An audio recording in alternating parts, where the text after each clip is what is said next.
This is great.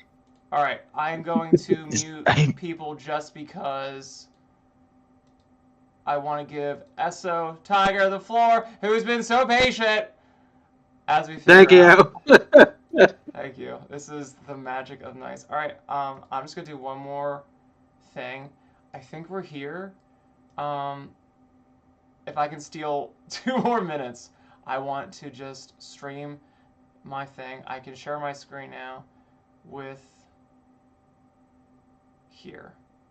And then we do that. Cool. Okay. But we're not going to do that one. We're going to do this one. I can click here. There we go. Skadoosh! Yeah! That was stupidly complicated. I'm sorry. Okay.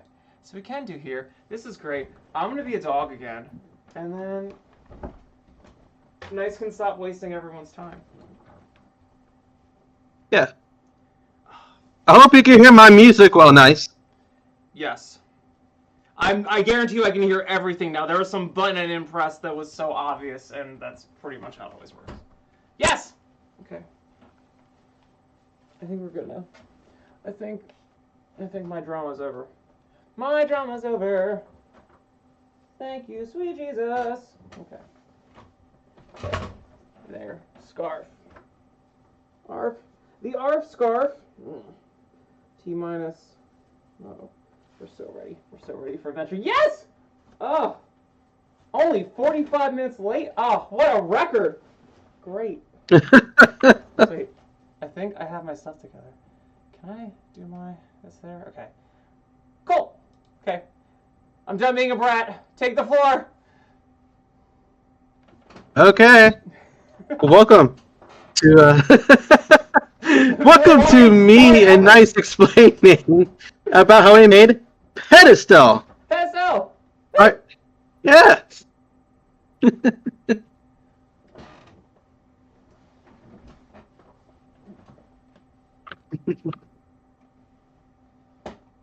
Okay.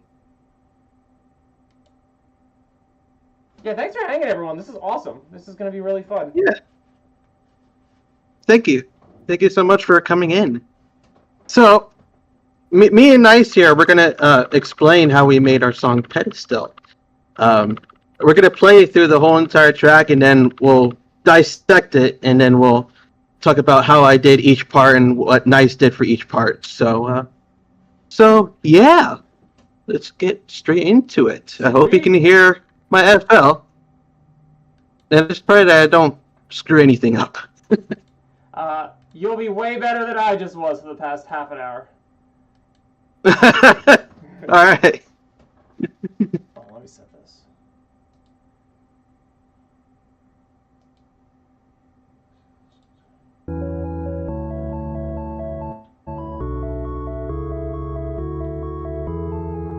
I guess you're back this time. What do I say? What you want me to say? I hear your alibi. That's soaked in lies. You weren't on my mind, but now I'm here saying that I want you to stay. I can't even recognize My my love. love.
in this casualty. I hate that you have this hold on my heart and pulling us both right back to the start. Let me give you this last fantasy. Let's just play out our parts, then I'll leave. I can't lose you without losing me too. Can't escape you while I spiral into past and future. When did it not forget? Now stay still, the darkness wants if you need, and fading your lights like stars on the street. Where I'll put you on a pedestal, leave you up in that cloud just until time catches up, remembers the stage. Our colors dry up like drops on the page. Way up high where our dreams they left us. Let me leave you on that pedestal.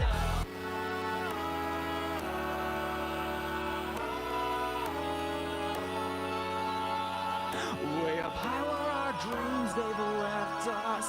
Let me leave you on that pedestal.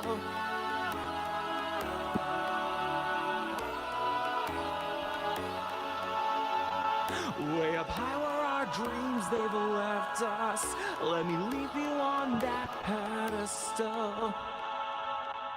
So that's the whole entire song Pedestal, right there. Yeah. That's the whole entire song. whole So thing. we're gonna dissect it. So you'll see a whole bunch of like random stuff throughout this project. And here we are. We are zoomed in. So when I first started out with this project, you know, I was in the middle of creating an album, which I'm still in the process of making. And I wanted to. I called up NIIC, and he said, "Hey, mind if we do a collaboration?" He's like, "Yeah." So we started. We started getting to work, and so I had this melody planned out. I've been wanting to use it for quite some time, but it's a plain simple melody that I just made.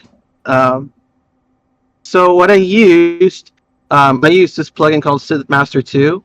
I actually got it for a really good discount at one point. So I just used this for like the beginning, for the like beginning melody part, just kind of like chill. But I really like the sound of it.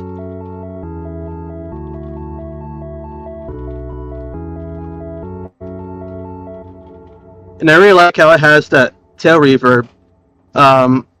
It's made by KV331 Audio. It's a really good plugin. Highly recommend it for EDM music producers out there. So yeah, I like using SynthMaster for a whole bunch of my stuff. And so we're going to talk about NIIC's vocals here in just a second. So these loops that I just randomly found, because I have a whole bunch of samples that I like to use in my music. I have a whole like folder of them. If I can just like pull up something here. Do it. See, here's all of my sample folders. Ooh. All along here. It's a whole bunch of them. That's crazy. So yeah, it is. You need a whole bunch of that just to produce EDM. So I just got some little bit of a samples like here and there, and I started working with those. And this is what I can come up with. This is just some of the samples. So I'm using this loop here by Cashmere. Just this plain simple loop. Got some shakers, and also got some ride cymbals. And when it comes into the build up and into the drop, I did this.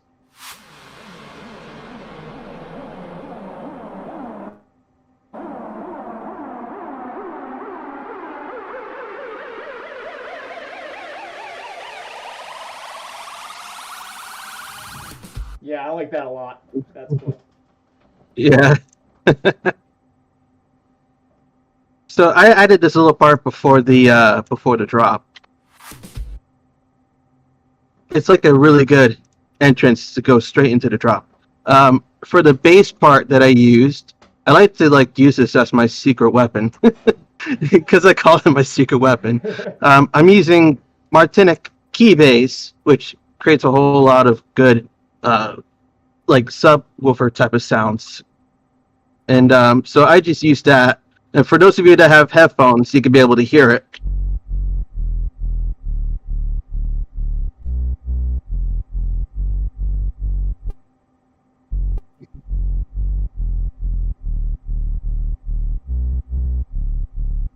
But that's what I use for pretty much my bass on every single project that I always use for projects on.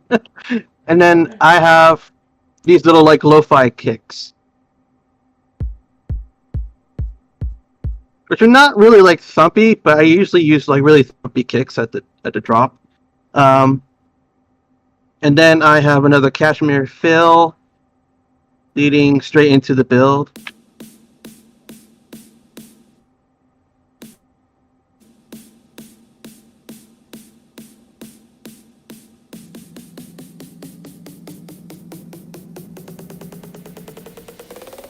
And yes, it is FL Studio. So now,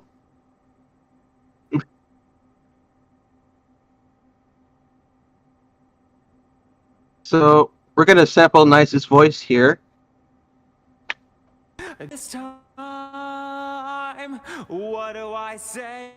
Want me to say I hear your alibi? That's soaked in lies. You weren't on my mind, but now I'm here. Want you to stay. I can't even recognize my love soaked lies. I bet that you love this sold on my mind. My clock winding back to when you were mine. Your return for one last fantasy. Let me play it out with you, then leave. So what I actually did with the vocals, I didn't add anything to the vocals on the chain. But what I just did is I actually sliced on the verse backings because I needed to raise the volume up on some of the parts. So I just did that. For the quiet part of the main vocal, this part right here. Your return for one last fantasy. It took me about an hour just to be able to try to raise the volume on it because it was just very quiet. It's okay. So I worked countless hours on just trying to raise the volume on this a little bit. So, but I got it sorted. Everything is good. I did the same exact thing for the second verse. So, so that is the build. So now we can enter in the drop.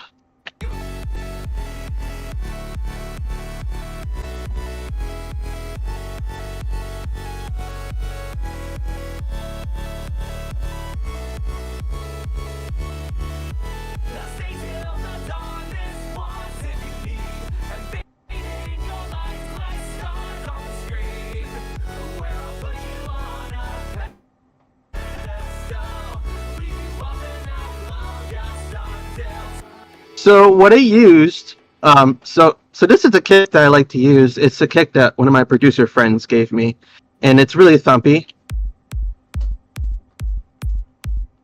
And I really like that. So the lead part that you hear in the song goes like this.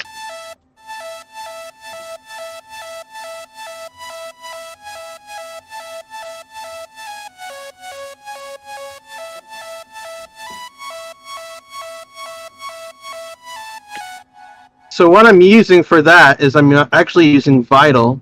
It's a really good free plugin. And I'm just using a lead called Future Rave. It's a really good synthesizer.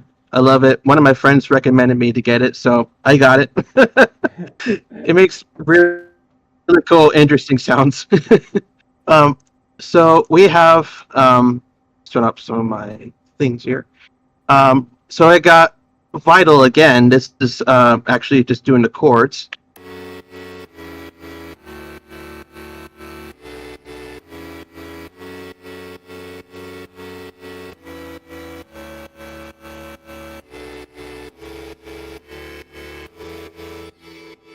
And that is actually following. I actually use this synth a lot when I produce called Silith One.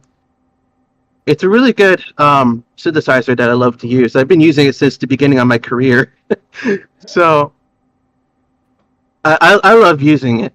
It makes really good sounds. Here's what it sounds like solo.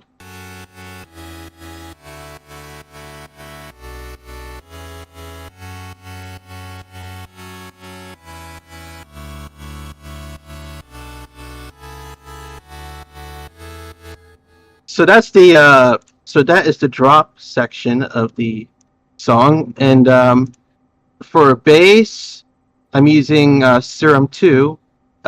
Actually, this is just called Serum. I don't know why they called it 2. So it's actually doing the drop bass. So I'm adding just a little bit of like fatness to the bass to be able to try to make it, you know.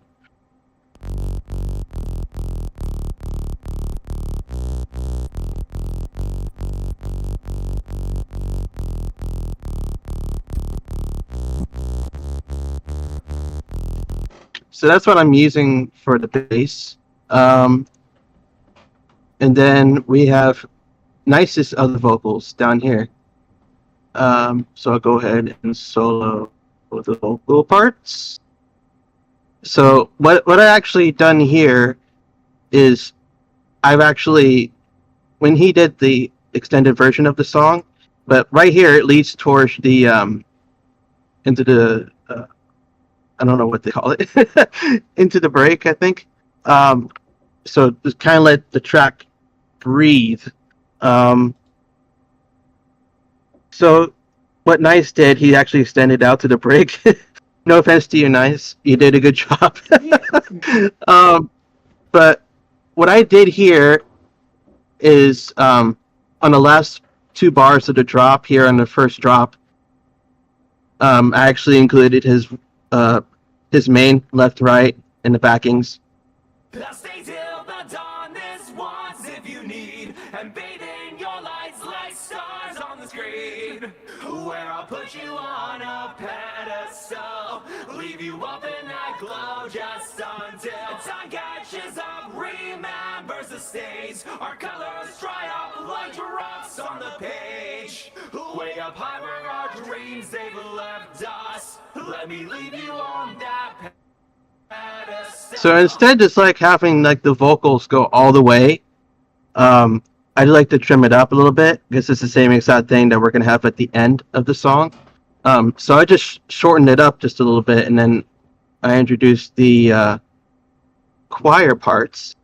I'll stay till the dawn this once if you need, and bathing your lights like stars on the screen, where I'll put you on a pedestal, leave you up in that glow just until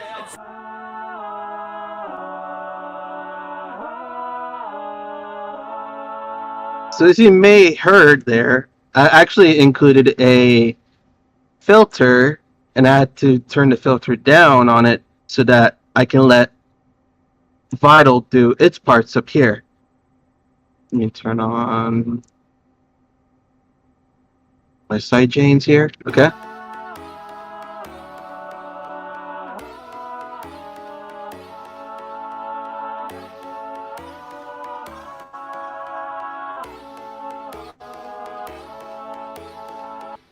So again, that is Vital doing the pluck part. Again, Super Pluck by Vital. It's a free plugin, by the way. You don't have to pay for it. So yeah, it all leads up to the second verse of the song. I'm behind your bars. How to move on when you won't move along? Just a hostage now to our memories. So this is kind of like the same ordeal as the beginning, but I've added just a little bit more stuff to it. So again, same exact thing, Synth Master 2. Of course, I'm using Vital as the plucks for second verse. Using Keybase as the bass, but I'm adding Cashmere shakers to it. And it gives a really nice atmosphere throughout the song. We'll go ahead and solo nice vocals. I'm behind your bars. How to move on when you won't move along. I'm just a hostage now to our memories.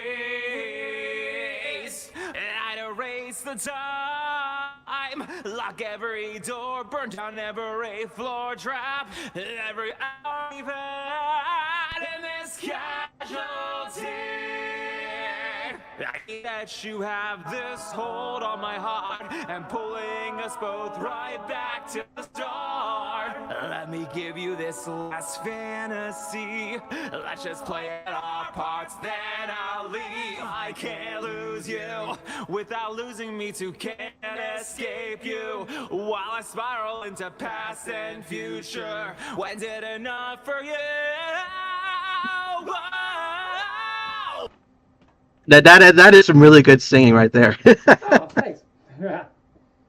You're welcome. So like the same exact thing, like towards the beginning, I just tweaked the vocals just a little bit just to raise the volume up. Like for this part right here. Let me give you this last fantasy. Again, it took me hours just to try to raise the volume on it. Yeah, I don't know why I made it so low. I don't know. That's just how it was. Yeah. I wanted to give you a challenge, I guess. Sorry. It's okay. I don't mind working like so hard on this. I don't mind. Nice is just putting you through the ringer all the time. Yes. So that's the little part that I did. Let me give you this last fantasy. Let's just play out our parts, then I'll leave. Now the interesting part with FL, because I've updated FL, is that I can combine these two vocals together just to kind of make like a fade split between each other. So, like this first part actually fades right into the build-up verse. If you can hear that little bit of a fade there.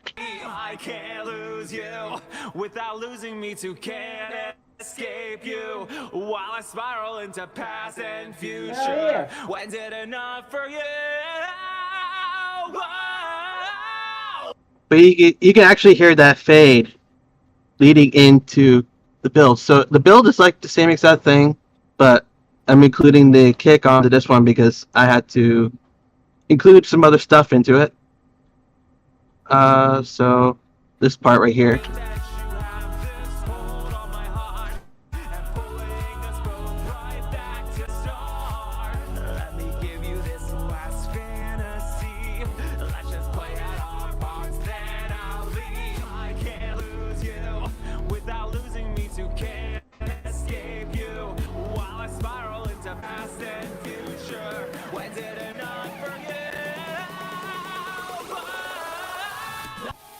Now that's the build. So if you hear like this hissing, that's coming from Endless Smile, which I'll get to here in a second. Usually when I do my effects, I usually route them through like the mixer, and then I would actually create these envelopes. They usually call them like envelopes, so you can draw what that plugin you want to do, like what effects you want them to do. So it's the same ordeal, just lo-fi kicks, and have this cashmere feel.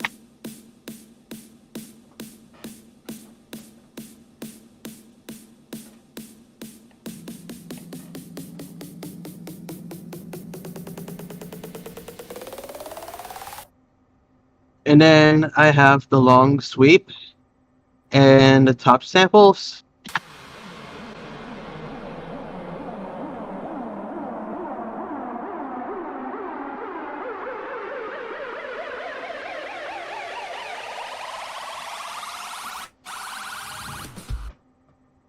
then we're back into the drop. But this time it actually changes just a little bit because I added NIIC's main right and main left vocals, including the choir and the chorus backings. Whoa. Okay.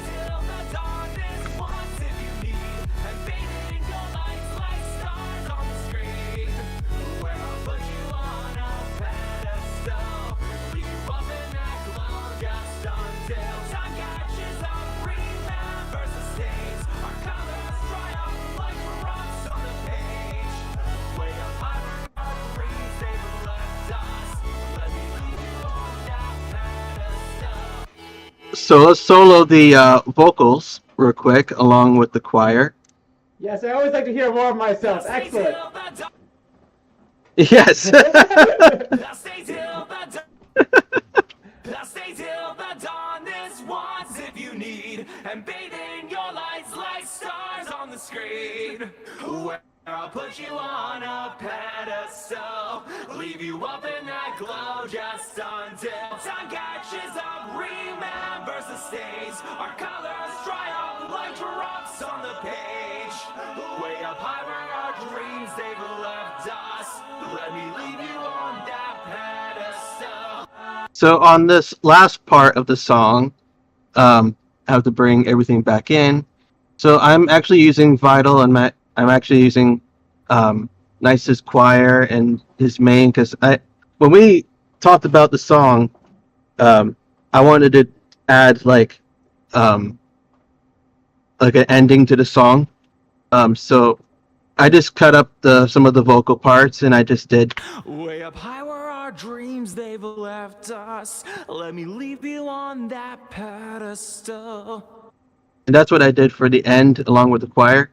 But something very interesting is happening here, because as the choir is going, you can hear it start to you can hear like the reverb like raise up on it. It's kind of like angels doing a choir thing.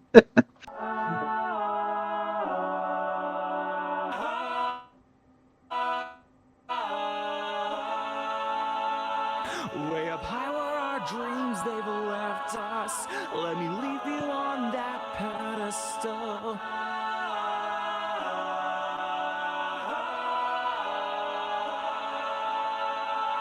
Way up high where our dreams they've left us. Let me leave you on that pedestal. So it kind of sounds like a choir of angels at the end of the song.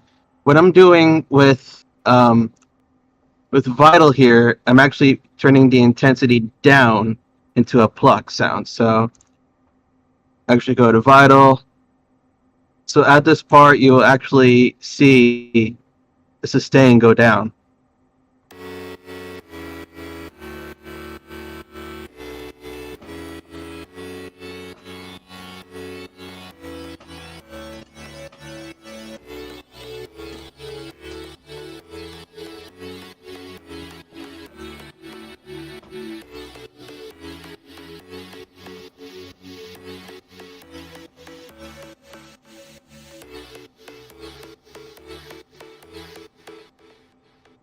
So that's the end of the song, and altogether you got. Way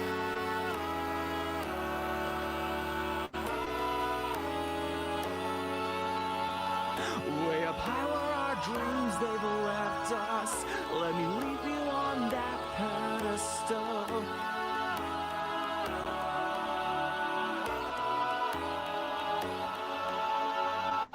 Way up high where our dreams they've left us. Let me leave you on that pedestal. So that is the ending of the song. So I'll show you what's going on here at the mixer side of things. So on the master, I'm not using anything special but Space Control by Hardwell, one of my favorite DJs. It actually helps put the song into a stereo perspective. If I don't add Space Control, then it'll just sound mono, which sounds kind of boring. But once you put Space Control in, then you get like the full sound, pretty much. So let me go to the parts where Endless Smile is. and I'll show you each individual part of what Endless Smile would do. Let's see here. So like on these parts,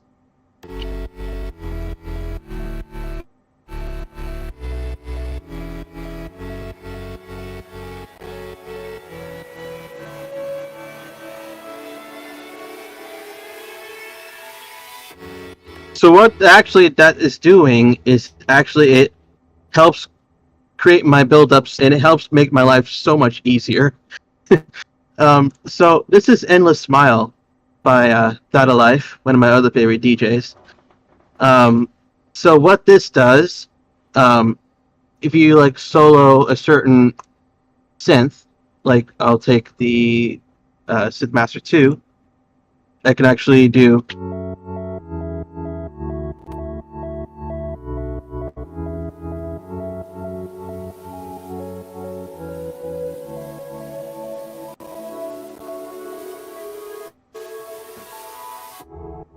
but it actually creates the intensity, so it can make the build-ups more energetic, because if you don't add Endless Smile, then you're just going to get a boring build-up.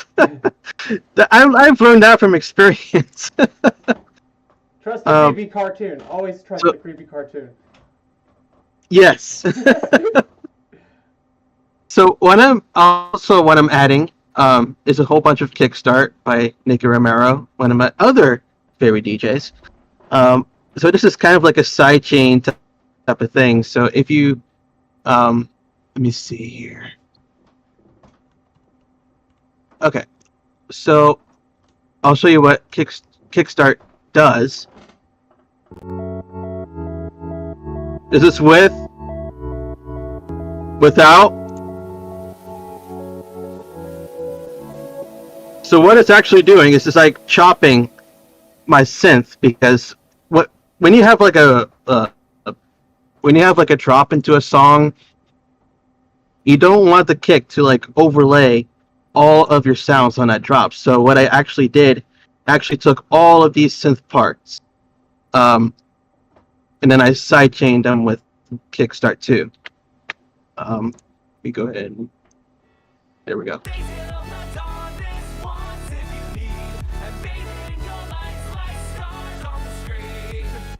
So what I'm actually doing here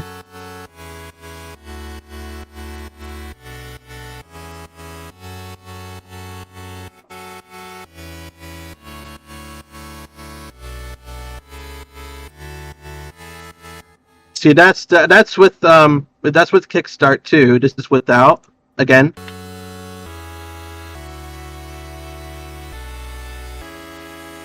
With. And just to show it real quick, I'm gonna bring in the kick so that you can hear the difference.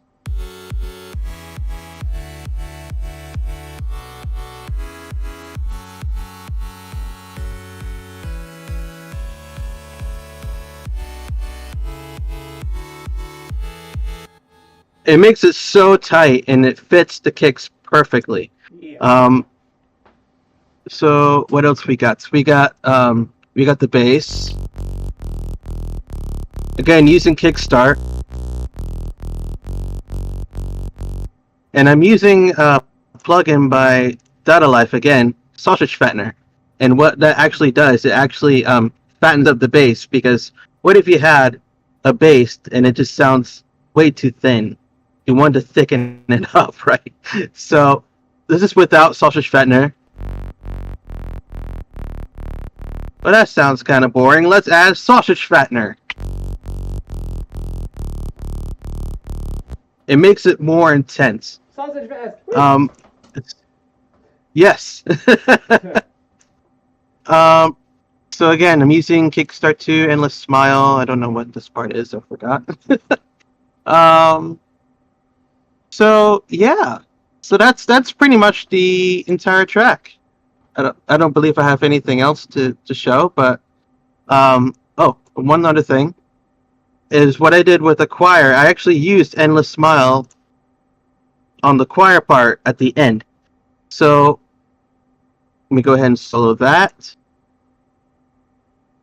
Let's see here.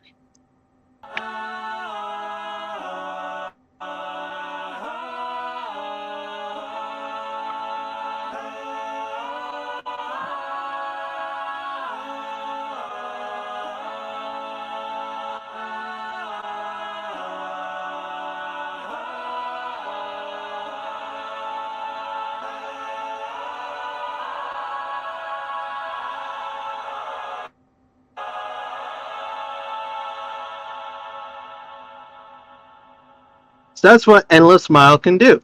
And then for the parts that like to a section of the song.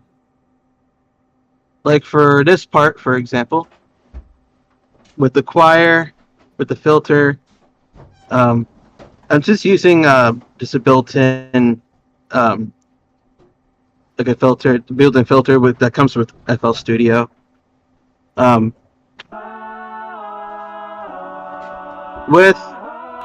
Without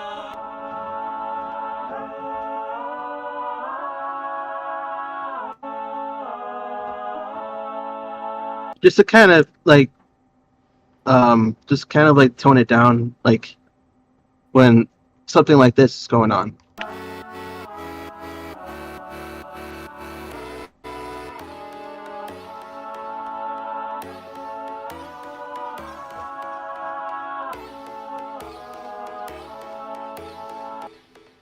And with that, that's the end of me talking about how I made Pedestal. Woo! That's the whole entire project right there. That was really. Thanks for sharing that because it's always like so cool to see how other people make music happen. For me, well, for you, it seemed like everything is so much more logical and not chaotic. For me, I always find like the shit gets so chaotic all the time, and I'm kind of just doing everything like reactive. Maybe you do have that process too, but you at least came in at the end and made things so organized. That's like shit I need to work on. Yeah. But it's very cool seeing how you do the mixing and like the stereo and all that stuff. It's so dope to see it. Also, I've never used FL Studio. I have a Logic Pro background, which is kind of FL-y, but then I got thrown right into Pro Tools, so I've completely missed out on like the fun that's FL. But so many people use FL, and to see you like navigate through it. This looks way more sane than anything. Like everything just looks like it's clean and lined up, and it's refreshing. Yeah, for when you can see it, it kind of looks like it's a big, huge mess. But once you sound like once you hear the song, then you'll actually hear it. It doesn't sound like a mess. It just sounds like a song. Yeah. But every single like envelope actually really puts fine detail on the song, like how you like really wanted it. So like for like the drop, like I always use Kickstart because it's the most important element that I have to have. Besides having to like bleed everything through and just having the kick be so high up, it'll just sound like a huge mess. I don't know how many times I've actually tried to do that. It sounded so terrible. When I did an interview with Radio Rabbit Hole, Romeo Rabbit, I was talking to him, and if you hear my early songs that I made with FL, it sounds so super cringy. Because I was so addicted to like cranking the volume up on the delay or cranking the volume up on the reverb. Yeah. It was. I mean, just doing stuff like this, you just learn like over time, like how things are working and how other people works around it. But it takes skill and it takes time. But once you get the hang of it, you pretty much got it down. That's so cool. Yeah. Oh, if anyone has any questions that they want to ask, you can feel free to ask. Yeah, please feel free to ask. We'll reply back to you. I can go through, but mine's gonna be super short because it's just lyrics. But okay. Cool. Anyone feel free to ask questions throughout this. My part is not as cool or exciting as Esso's. if you heard about how much I love the way his music writing works over mine, you'll note that I said that everything seems like more together. And while he might have had toys across the floor at one point, at least it all came together. For me, it's just chaos. I'm trying to find the lyrics. I'll go through the lyrics a little briefly. But the way I write lyrics, if you guys have seen my like how I write songs video, it's one of the YouTube ones on here. You can search like NIIC guides you through a song and you'll see it. It's just ridiculous. I base it all on emotion and feeling. And I think everyone has a different way of writing a song. But I loved working with Esso because he had the music there, and I don't like writing lyrics before music ever. I know everyone does. Yeah. It kills my soul because there's just something I find not important about lyrics. I think lyrics help translate music into the language that you feel, but that's all they do. So it's like the words don't mean shit. And I believe that because there's so many pop songs, and even me went to music school, I love shit on the radio still, not because I find the lyrics to be like intellectually stimulating, but because it speaks to something in my core, and that I think is just the way that the lyrics are effectively bringing out the music more than the music is. It's why like it's so hard for us to listen to classical music and stuff while it's beautiful. You know, there's just some extra element to a singer and that. But I wouldn't say it's necessarily because the lyrics are that fantastic. And with that, I just did not sell you at all on how I did these lyrics. Can you see this on here? I'll see it over here eventually. Hopefully you can see my Word document of this. Basically, I loved everything about Esso's motif with this, which is the ba-da-da-da-da-da, da-da-da-da-da-da. There's this, like, when I listen to it, and, like, what I like to do with things like this is I just like to, like, just be obsessive about. I just like to listen to it like locked in a room forever, like just kind of feel it. And what I felt with that is kind of how I tried to draw the cover art for this song. Is like I felt like me and Esso were like we were beyond the chaos, beyond that battle. We just finished a huge ordeal. But we were on a higher plane above the floods and the fires and the waters. We were on safe ground, but after so much struggle, and I was trying to figure out, like, that's the feeling I felt with that. Like, we came, like, this is the fallout, the aftermath, and while we're safe, there was still an aftermath. There was still a loss and grieving and suffering, and we are better, but we cannot escape the past just yet. So that's what I felt from these lyrics. I felt that sense of like release, but bittersweet release. And so I try to figure out like what lyrics, what feelings would I be able to convey his music and how. And what I was thinking about was like, you know, how about you could be in a place in a relationship or post mortem relationship where it's over, you're a better person, you're on. However, that still had a significant impact in your life. That still had, you know, it still has residual effect. You know, there's still aftershock to it. And so that's how I kind of put all these lyrics into place. If you notice how I write lyrics, also why I don't want to bang up my lyrics too much, I like a lot of copying pasting in my lyrics. I don't do that to like cheat. I do that because, again, like I like lyrics to be reinforcing. I don't think there's a lot of words you have to say with things. So I always like to try to like to keep the lyrics always the same in the verses. They kind of flip-flop, but it's really the same verse twice. Maybe a little more explicated in the second verse. But I did like to try to start this with something cool. I wanted this song to start like a Medias Res, like in between something. So I was like, guess you're back this time, as if like there is a return of that person or that feeling, that struggle, that conflict that you thought you got away from, and it's coming back into your life, whether it's coming back for a reprise or your thoughts themselves are trapping you back in that space. And that's kind of what the whole song I wanted to be. You're like sort of stuck in this environment of torment, most likely that you're kind of bringing upon yourself, whether it's in just like subconscious thoughts, late at night.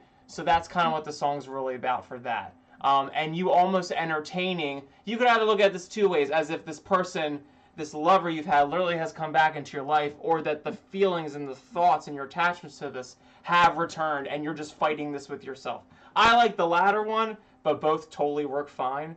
I was gonna hit you about this, Esso. I might, if we want to, try and do a music video for this. Since I'm doing all this VR stuff, we could totally do it. But we can talk about that later. Yeah. But if we were to, that would be the story. It would probably be most likely, I would try to convey the lyrics like my second idea, which was an inner struggle. However, I mean, a music video could totally show you have a lover coming back in. Guess you're back this time. What do I say? What you want me to say? It's this struggle of, I see you back here, which leads to the chorus. I'll stay till the dawn this once if you need. Like, I'll entertain this. I'll play this out. I'll let you enjoy your superiority over me. And superiority could just be like my attraction to you still, or like I said in the second idea, like this idea's power still over your mind. Like you think you won, you think you're a stronger person, but there's going to be that hour of the night, that witching hour where this will just have its pedestal. It'll be up there, and I'm going to entertain it just for now so I can leave it away from my thoughts. And I think that's kind of what I had for this song. Again, I got that all from Esso's awesome motif line, because that's how I felt when I listened to it. And with like your signature sound, I love your signature sound. I forget what you call it. If you call it like Verbio or Verbio, I don't know. I forget. Awesome. The package you always use for things. Very cool. And that helped me like get into this. I always like doing that for songs with the music, is trying to figure out like what lyrics are gonna do best justice for the music. Because while I believe music is a universal language, it needs help. It needs help. It needs the user, the listener, to step into it better. Yes. And I think that's really all I have for the lyrics. Like I said, my goal like with anything I do, especially nowadays, is like just try to have like an imagery. I even did that for Unleashed too. I always like for any album, we just try to figure out like, where is this song? The song is a movie. It's a place in time. It's a feeling in your heart, and work on that. And I try to tell people that when they get stumbling over their lyrics and they get stressed about like writer's block, like there shouldn't be any writer's block. That means that this isn't the time to do it. This means we have to figure out a way that isn't what you're doing, because the song needs to breathe and needs to be in a place in your heart. And I think you and I did this, Esso, with the song for sure. It is a work of art. Yeah. And I like you're doing all the dances and shit. So cool. Yes, thank you. I should say that when I always work on a project, it always starts out with a blank piece of paper. I don't even know what I'm gonna do. I just start planning, and then just start going at it. You know, that's how I work. And it still and sounds I just like you play continue to more work than from I do, there. because when I do music, I dump a whole box of Legos. Like you said, you have all your sound things. I have a giant Lego box of sounds, and I dump them everywhere. And I'm like, whatever fits, I put it in there, and then I come back the next day, and I'm like, and I tweak it. You at least you have like this is what I want. This is what I'm gonna do. It's nice.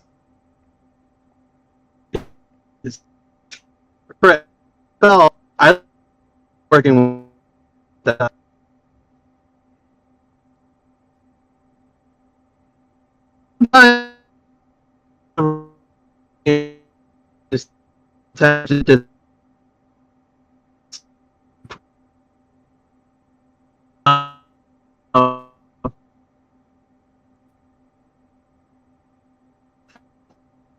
It's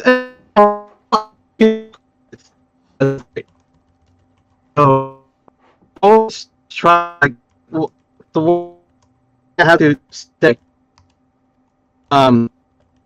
Always do something that you want to copy, also try to find of media. I mean, all these can do to make it sound like those artists. You have to find your own sound.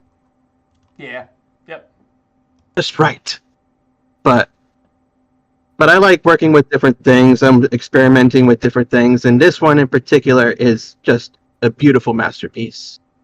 And I can't thank Nice enough for letting me do this song with him. And I'm definitely going to be posting this on my album once I get it finished, and hopefully I'll be able to get it finished. You will. You can't be worse than me. I have an album I've been trying to get done for 5 years, so you... I challenge you to compete with me. Yes. I am the bar. Yes. So I still make an extended version of this because if I get accepted for doing a DJ set at Anthrocon, I want to be able to have the extended version so I can sync it when I DJ. Oh, hell yeah. And maybe, if we're allowed to, I might be nice up on stage so that he can sing it with me. That would be awesome. Yes. Yes. We'll probably do that song together, for sure. That'd be so cool. Well, whatever they let you do, but yeah, if it comes to that, I am so freaking down. Sweet. So for this project, it was like a long time coming because I think it was back in either 2021, 2022. I contacted NIIC about collaborating, and then NIIC just got distracted with a whole bunch of work, and it felt so bad for him. Yeah. But I kept working very, very hard just to try to make thing that eventually turned into this. It's a lot of work. It was a lot of hours of work. I've spent a number of days trying to make this sound just right. But I sent it to NIIC.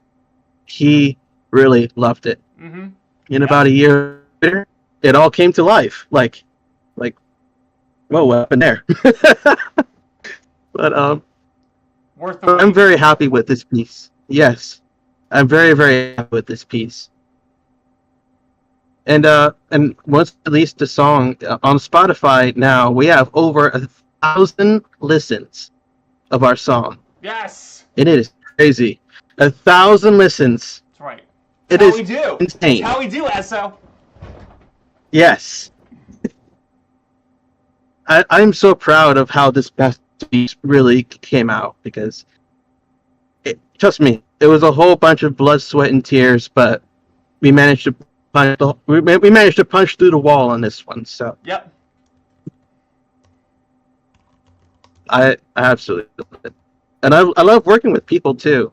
It's when I work with other people, no matter if they're singing or they produce EDM music, they always share a really special combination between me and them, and that's what really makes the song really, really special.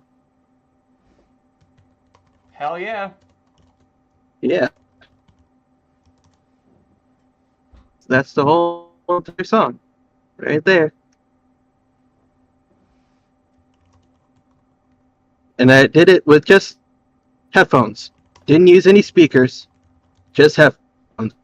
Just put on the headphones. You're like, okay, how am I gonna do this? I'm in my zone. I have to focus on how am I gonna write this. And at the end, it just becomes a masterpiece. I think you're right on that too. Like your objective to try to get in the zone, like that's so important. Like I hear a lot of artists and stuff. I listen to like a lot of people on podcasts, and like they call it the flow, and like the end game is always like, how can I get myself in the flow? How can I turn off all distractions? Almost to the point where like there could be like a right way to do things, a right protocol, but honestly, if it doesn't get you into the right space where you're completely like dived into your craft and what you're doing, it doesn't matter. You have to do what you do, like put on your headphones, like make it happen, get into the world that's your music. Absolutely. And I'm spicy about the whole speaker thing too, because I think your headphones are a great idea because, like for me, I have like 2 Rocket speakers. I never use them. This room is acoustically a nightmare. So I would never even like try to entertain speakers, especially when you got your headphones. Like you're doing, the most important thing is getting in that headspace and making great music, not worrying about all the speakers. No matter if I'm like trapped in my room, no matter if I'm trapped like at the airport, I'm always have my headphones on because I'm always concentrating on how I can make this piece a whole. Because if I sit there and like if like speakers, or if I listen to my speakers on my laptop and thinking like, this doesn't sound right when I play it. So that's why I always wear headphones and just make it sound right. It's a good idea. The first time I ever pulled out a tune of mine, which was a brand new tune at the time, called "Fly" that I did with Gritz Halico. When I played it at Megaplex for the very first time, there was some motion on the floor, but it's not like energy. But so I managed just to just go back and just try to make it more energetic, That's how I pretty much work with a whole bunch of my projects, because I always try to go in and see what's wrong, and I manage to fix it and then get out, It's the whole point of being a DJ. Yeah, exactly. And yeah. Did we get any questions from the audience? I'm not seeing. I'm looking on YouTube. I'm not seeing anything yet, which is all good. Yeah. What's my favorite? We got a question. Esso, do you guys have a Sonic out there? The restaurant. We got a question. What's your favorite thing from Sonic? Huh. Honestly, I always get the hot dogs. I always just nail the hot dogs. Yeah. I don't care.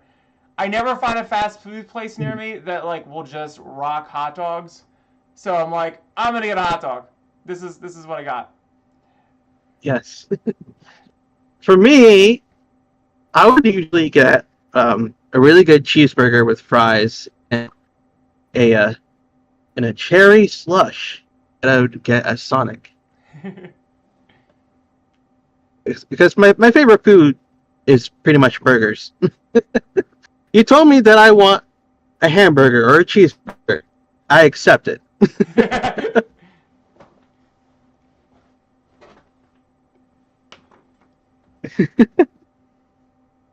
See what else. At what con, FWA or Anthrocon? It's actually Anthrocon. I won't be at FWA this year, sadly, because I had to save my Anthrocon. So I'm focusing my money straight on Anthrocon, not anything else for now. Yes. And so for me, if anyone's heard about what I'm doing this year, I am super up in the air because my goal is to get as much nice crap done as possible. A ton of songs, a ton of collabs.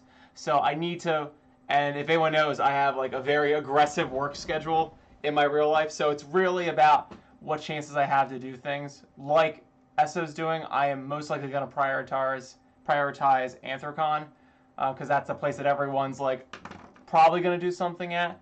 And I have a few people trying to plan performances and everyone's kind of on the fence right now. So when we all figure out our life, I just feel relieved it's not just me. When we all figure out our life, I think we'll have a better idea. And I'll let people know as quickly as I can. I am absolutely going to Ferality, but that's a con in VR, so that's super easy to do anywhere. So there's no reason why I can't find time to do that. I would like Esso, I'd love to do Anthrocon. That's my goal.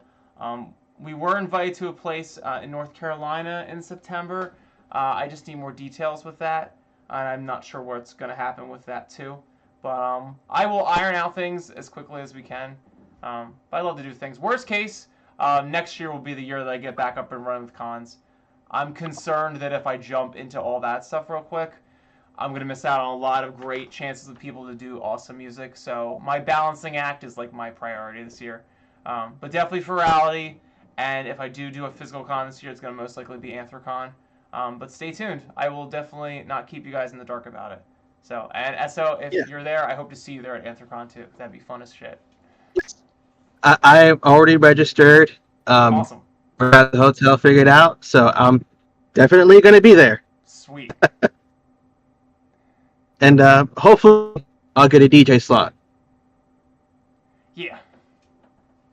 Yeah. Calico, I'm pretty sure Ferality is done doing all of their submission things for this year. Only because I remember on Twitter everyone posting about if they got in or not. It was like college acceptance day 1 week in March. Everyone was like, I got into Harvard. I didn't get into Harvard. I think it's all done this year, which is great because I need this year to get ready for things. VR being definitely one of them. But next year, I absolutely want to go there, and I feel by that time it'll work out pretty well. And if not, it's all good. But I wanted this year to really be like researching and making sure things work. If anyone's seen anything I've done this year, especially tonight, it's been nothing short of one experiment after the other, making sure that we can do things. But yeah, thanks everyone for hanging out tonight. These are I would like to do, if S is cool with it and other people, maybe do more of these on my YouTube thing too, because this is really fun. S, I appreciate you, like having opened the project and looking at all that. I am. Yeah. If this was me, it would be a nightmare because I wouldn't know if half my things were still there, what's soloed and not soloed. So it's really cool that you made this transparent and fun for us to watch. Very cool. Yeah. So someone was asking real quick. Am I going to apply for a DJ set at Ferality? Yes. And I think I performed for Ferality like once or twice. I think. But since I am not going to be able to DJ virtually again, I don't think there's going to be any point of me doing virtual cons again. But I like to DJ at real life fur cons because that's where I could feel of the energy coming from people is on the dance floor. I'm up on a stage doing my thing. Yeah. But if I was to DJ for Ferality again, I would think about it.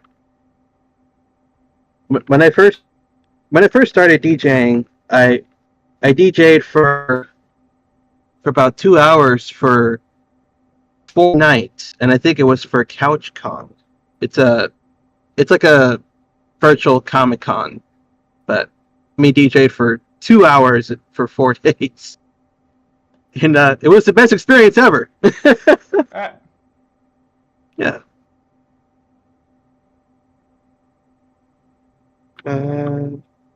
Question: should I buy from the physical or online dealer's den? Worth a shot.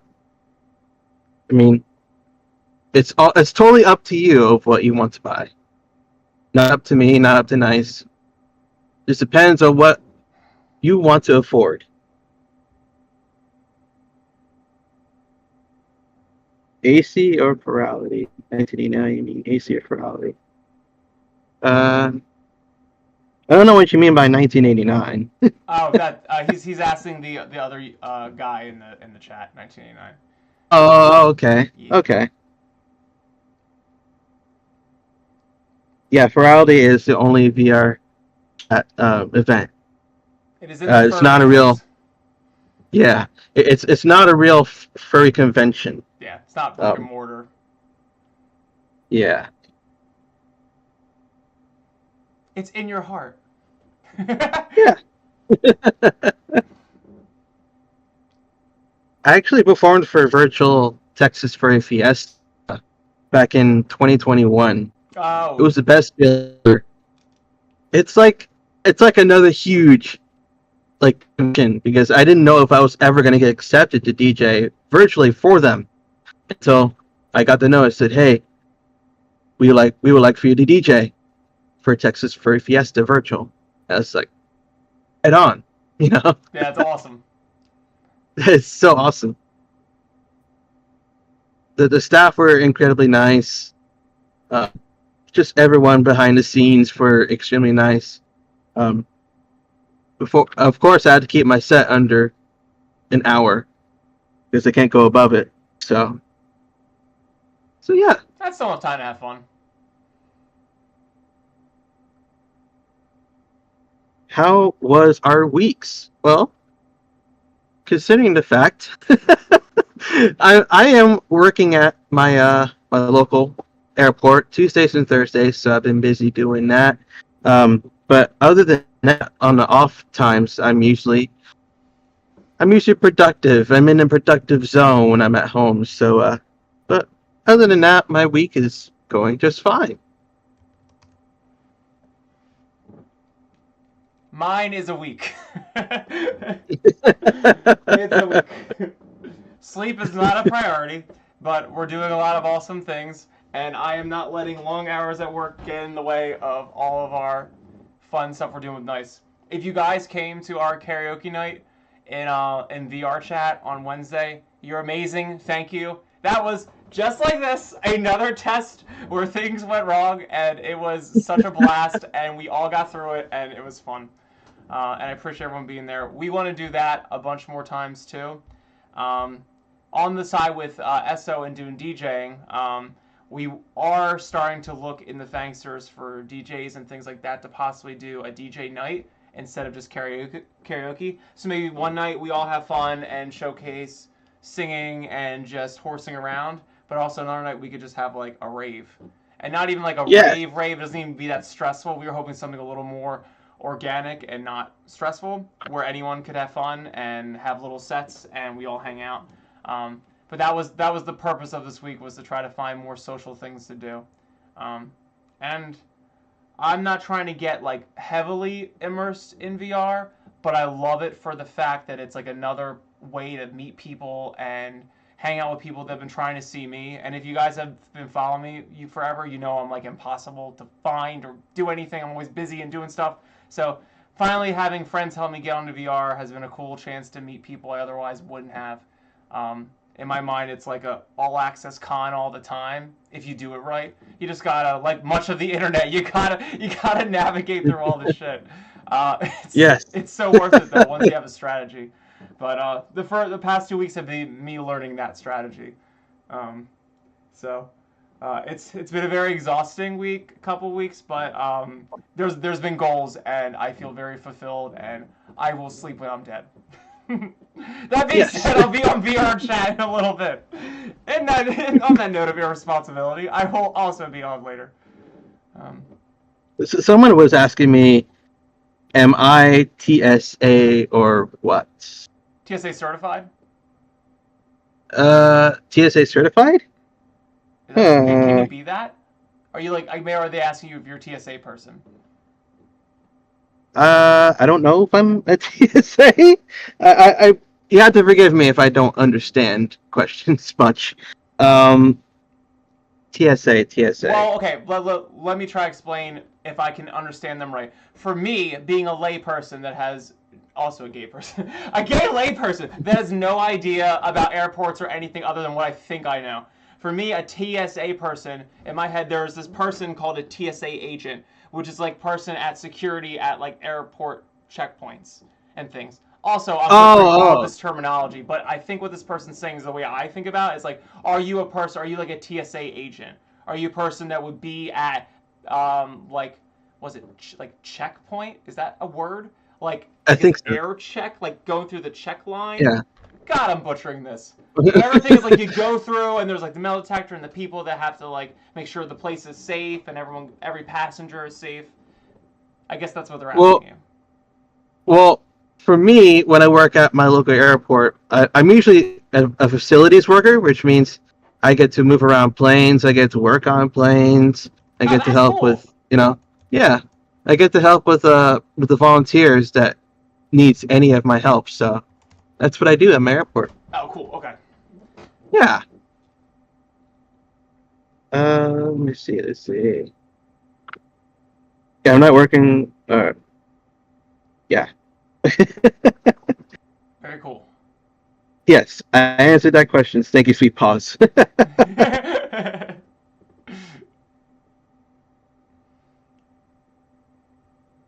Let's see. Yeah, if you guys got any other questions you want to ask us, feel free to ask. I'll let you know what chemicals I make after tomorrow. I have to go to like 5 in the morning and make whatever we're making. They don't really tell me because they're like projects that are, I wouldn't say confidential. They're just kind of like whatever the researchers need, and there's always like different groups and stuff. It's just so we don't really know until we get in there. All I know is I have to like wear scrubs and I can't get it on me, and there's a hazmat shower down the hall. So whatever that means, no one's stressed about it, and it's okay. It's 5 o'clock in the morning, so like you're completely awake and all of your cognitive skills are working. Yeah, shouldn't be a problem. Yeah. Yes. But I will let you know. I'll let you know tomorrow what chemicals I did. Yeah. For me, with working at an airport, I work in the museum part of the airport, which we keep all like the World War aircrafts in, That's and cool. yeah, it's like some of the aircrafts still do fly, and some of them don't really fly because they're retired. Um, but we do like work on them, and we move them out for like events and whatnot. We do a whole bunch of events at my airport. That's really cool. Well, yeah, because I mean, you guys have all those like in the hangars, like all those old aircraft. Like that's really cool. Yeah, it's awesome. I love it.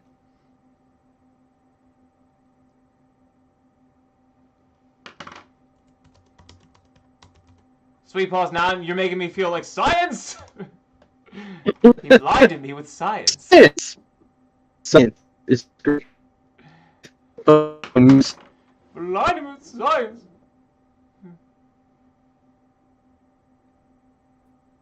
Talk to me.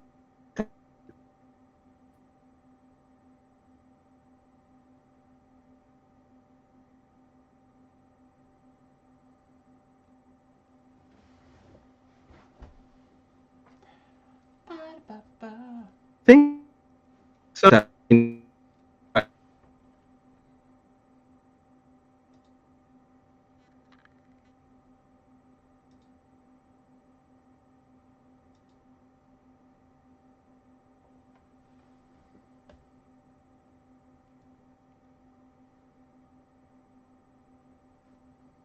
From post warm ups when we meet up at a con in real life.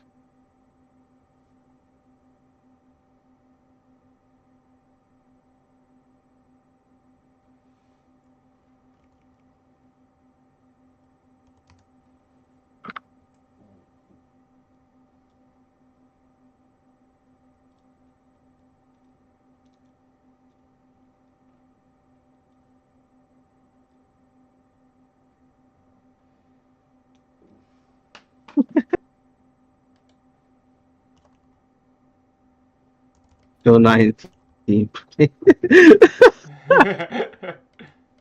Bill Nye, the science guy.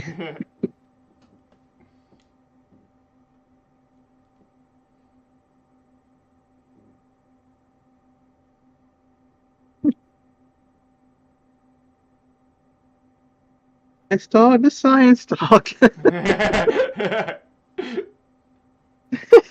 That's too funny. Alcohol on the rocks, nice dog, the science dog.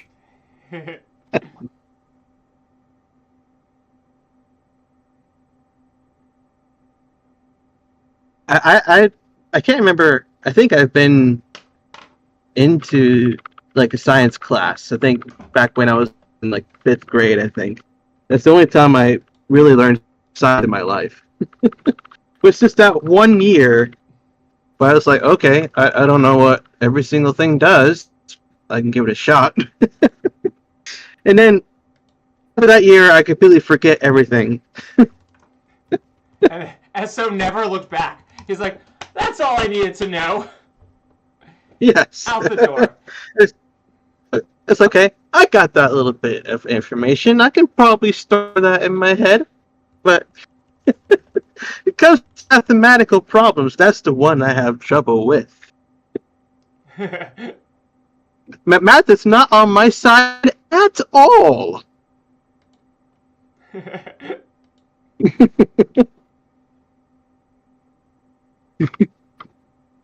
Nice. This needs a lab coat. Yes. A With lab coat will do perfect.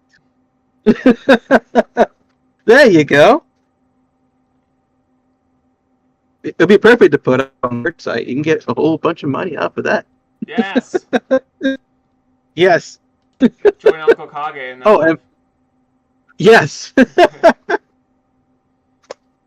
Oh, by the way, I forgot to tell everyone here that we do have Pedestal shirts on my merch, and all the proceeds will go to me and Nice. So if you buy a shirt, Nice will get half of the royalties. I'll get half of the royalties.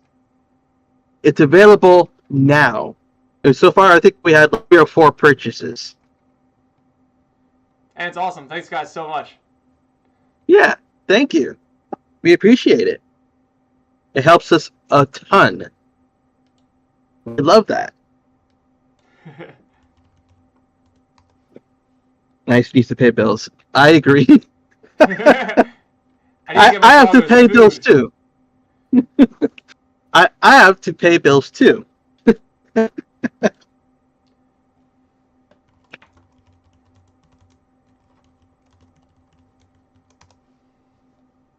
My dog's just want more dog food. I'll never see any of the profits. I'll never see any of the proceeds. It goes right to Eric and Percy and their fat bellies. I have to pay bills too. Every single little bit of money that people feed to me will go directly to affording my bills that I need to pay. Yes! Which means Esso can make more musics. Yes. Which is entirely in your benefit. Because that song, Pedestal, slaps. It does. It does. Every single little element of synthesizers used in that song cost money. Money, people, money. It's not free. I have to buy all this crap.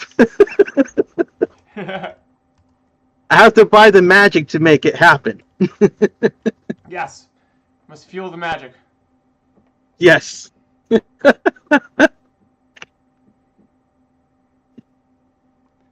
Esso, Calico made an awesome idea. If we want to end soon, if we end, and when we end, we should totally wrap up by playing Pedestal one more time for everyone. Okay.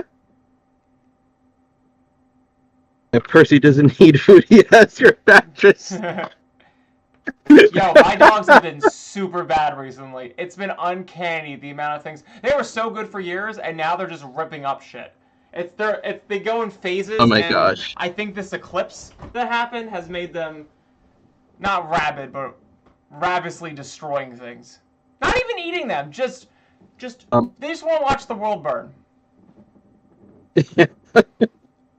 I don't know what's in it with animals when they think that.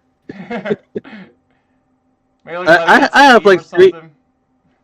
Yeah, I have like 3 dogs, and they're not affected by the eclipse. I have in toys like crazy. I just buy a brand new party.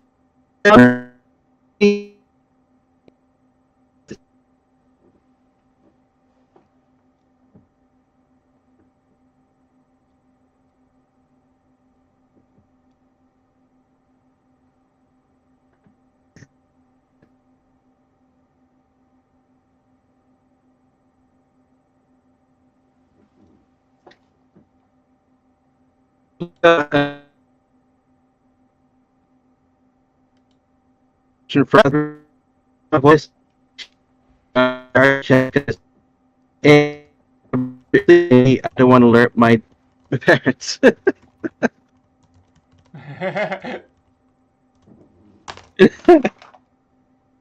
For me, I used to do voice chat back when I had my gaming computer, but now it just kind of took a crap on me. So all I'm working with is just my laptop, which doesn't really do anything now, but just produce music, because that's all it can actually hold as of right now. That's all you need. No room for games, unfortunately. Yes. Music production is all I need. Yes.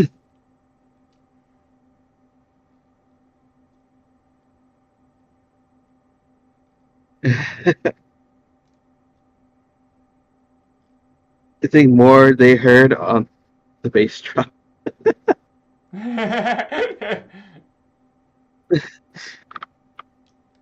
Yes, we pause. I actually got a data drive or a data drive, whatever you want to call it, on my laptop. I use it sometimes as a backup, but sometimes when I go to sometimes install things like a game or something, it just always wants to install on my main C drive, and that is so irritating. That's irritating. I hate it.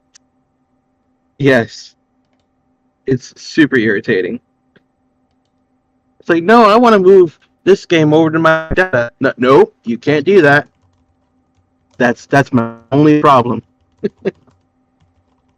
I actually got a brand new laptop recently, a MacBook Pro.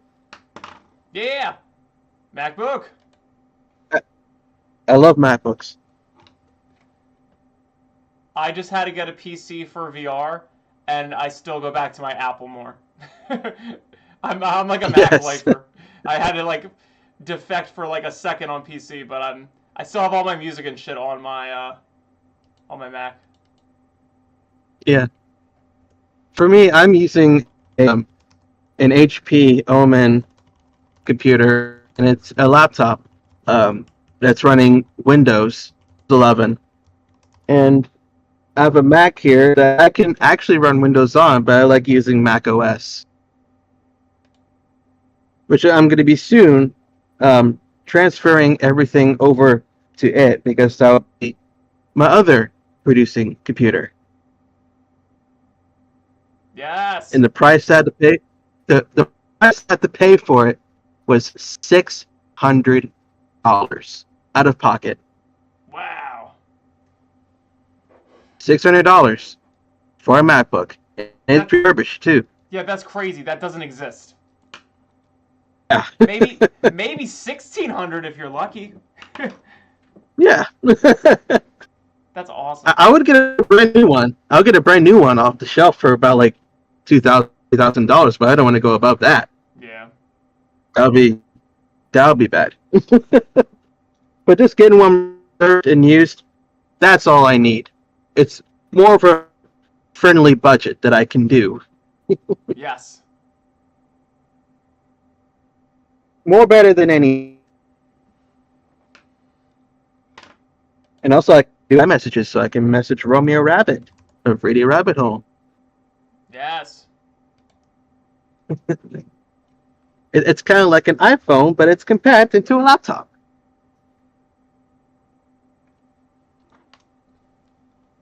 Yeah, I can never say enough good things about Apple, except when it comes to gaming, they are... I don't know why they haven't crossed over yet. I don't know what they're waiting for, but... I just had to get a PC last week, literally to just... I just don't get it. I'm like, everything else about Mac is beautiful and optimized. It's it comes in the box, you don't have to worry about anything, you know you're going to get the best graphics card and the best OS. It's weird they haven't, taken over the world. Yes. there's always still little, blackout zones, gaming and shit. I'm like, I want them to cross over so I don't have to keep playing this dual life. But if I could, I would do Mac all the way. Hell yeah. I'll be with Mac 100%. I love using Mac products. Yep. It's a really helpful tool. But my mom, it's funny because my mom does not like Apple, but I like Apple. Yeah. We have our differences of things. See, I only got into Apple because I went to UArts. So, our college was, everyone had to get MacBooks. And I remember, that was right after high school. And, I spent my entire life, on PC. And it was the weirdest thing, but, I never wanted to go back. I was like, everything, it's like a weird world, but it's such a nicer world to be in. You're like, it's weird at first, but then you're like, I'm good. Everything looks nice, everything's sleek. You know shit's gonna go well. I like using a Mac. I'm still trying to get the hang of it, but I am getting used to it. My favorite part of college was we all spent freshman year not knowing how to right-click. No one could figure out how the fuck to right-click. It's like option click, but it was just no one could figure it out. I guess that was before Google was you could just find anything. I don't know why we didn't think to do that. But we all went a whole semester I don't know how to right-click. I don't know what we're doing. What am I doing here? Well, for my MacBook, what I have, I can change the options on the trackpad. I can do click, and besides just doing like left click like all the way on the mouse, you can do right click, and right click is a very helpful tool, even from when I am producing, because like for me when I'm working on my DAW like FL Studio, like if I mess something up, I have to do right and erase that note or erase that sample or whatnot. Yeah. It's an important tool for me to have. I can never get stuff done like this if it wasn't for a right click. Yeah, you save yourself like 30 clicks with every one right click. Otherwise, you have to go up into File and do all this crap and meet the troll at the bridge and pay him and. Yeah, it's awful. It's an awful nightmare if I didn't have any right clicks.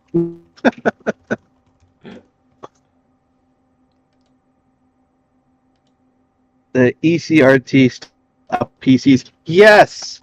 Yes! I think the last time I seen an iMac was in my school. And like in the cafeterias, we usually have like computers where like kids can play games and whatnot in the cafeteria, like after school. It's one of the computers that they have there was just like desktop computers running on Windows, and then you get one iMac, like from like 1999, like 2000 maybe. But it was Did you guys have those RT. iMacs where like it was like super? Thought they were the shit. Had like the little handle in the back. You could like pick it up and everything. Yes. Yeah. Yeah. I thought they were so cool. It's so cool.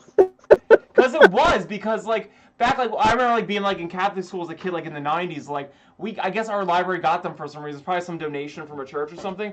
We thought they were so cool because like back then every computer was like this gross, boring beige, like tan color, and all the keys like would get yellow from all the little like fingers touching them. But like these Macs were like in this cool little like handle thing and this cool like pink or like cerulean like clear. It was like the old like Game Boy Colors. Oh, it looks so cool. Yes. And that's how you get with kids. like the clamshell. Yes. With like the clamshell, I think they call it. Yep. We're like, oh, that's so cool. Only because like PCs just look like for like old people. They just look so gross. Yes. Like, they didn't care about the aesthetic at all. Mac was like, well, we're gonna win this battle. Speaking of Apple, I actually do music for a friend of mine that actually does YouTube and still does to this day. He smashes a whole bunch of stuff, and he actually blows up speakers with a whole bunch of music. He goes by the name of Eric Claridge on YouTube. He's a furry too. So he actually uses my music, and he uses my other friends' music, so that he can blow up speakers with our music. That's awesome. Yeah. Every time you request something, like, hey, just make this song just a tad bit bassy, and I can blow a speaker with it. It's like, okay, I can do that. Can you do this for me so I can blow shit up? Yes. The song, it was like a popular song of mine, but this one was called Disney. It was my most popular song. It wasn't based off of any Disney movie, any Disney song. It was just a song that I wrote back when I was camping in Orlando. I had my laptop with me, and it was before Mickey's Not So Scary Halloween Party, and that was an absolute blast. I had a whole bunch of fun there. But I was in the middle of writing the song called Disney, and so I just did remaining to it, and I sent it on its way, and it became popular. And all of a sudden on TikTok, I've seen that my song Disney has been played like over like 37,000 times, maybe. That's awesome. It's so awesome. It's like first time I seen that number, I was like, Oh my god! Like, what did I start? Yeah. What have I unleashed? Oh no. Oh yes. I have unleashed the magic. But I've been seeing like so many like creative people like use my song as Disney vlog or for like making like Disney projects. It just started spreading like rapidly, and I was so amazed at how much that song has really changed my life. It's It awesome. made me who I am today. Like, but like the other songs that I created before Disney, they sounded nothing like Disney the way it is today. Wow. Like the first demos they even put out was on SoundCloud, and if you hear it today, you'll just be like, what is this guy doing? He's addicted to he's addicted to delay. He just knob out on everything. I try to think about that stuff though. I feel like we might just be so in tune with what we do that like other people that don't like make music and stuff, I don't think they notice it as much as we do. I always try to like put that in perspective for myself. I'm like, I like cringe at some parts of my music, and then I kind of realize no one actually has any like care the same that I do. Sometimes I feel like with that stuff, it's like I just overreact with that.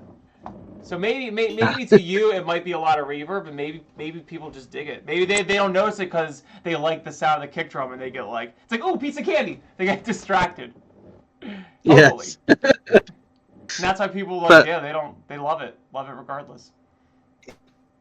for like Silent that I have on the screen here, this is what it all started for me. Was just that simple plugin.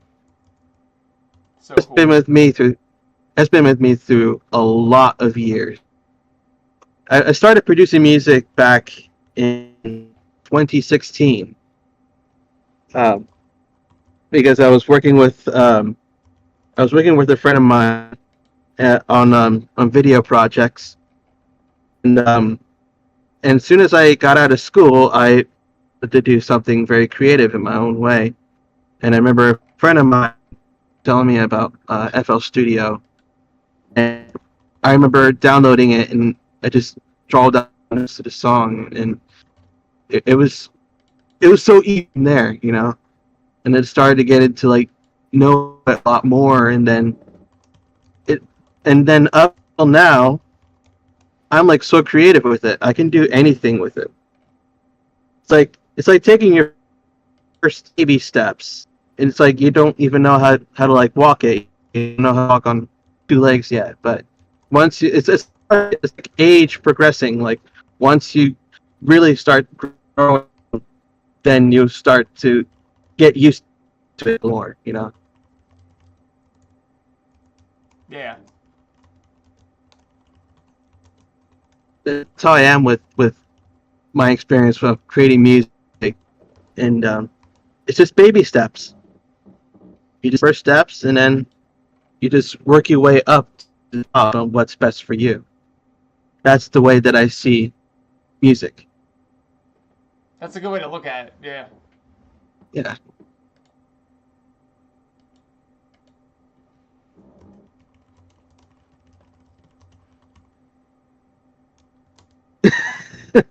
Well, Esso could have unleashed nice. The real origin story. What they Yes. didn't want to tell you.